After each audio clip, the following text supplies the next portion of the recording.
നോമ്പ് സ്നേഹിക്കപ്പെട്ടതാകുന്നു. സ്നേഹം കൂടാതെ ഒരുവൻ നോമ്പ് നോക്കുന്നെങ്കിൽ അവൻ്റെ നോമ്പിനൊരു വിശേഷതയും ഇല്ല. പ്രാർത്ഥന സ്നേഹിക്കപ്പെട്ടതാകുന്നു.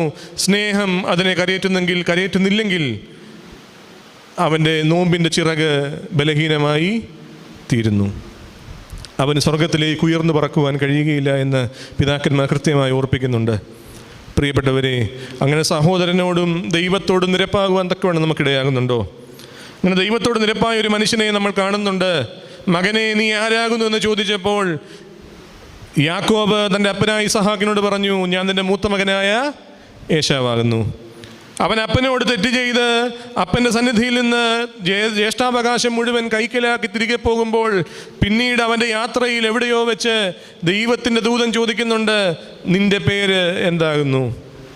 ദൂതനോട് അവൻ പറഞ്ഞു, എൻ്റെ പേര് യാക്കോബ് എന്നാകുന്നു.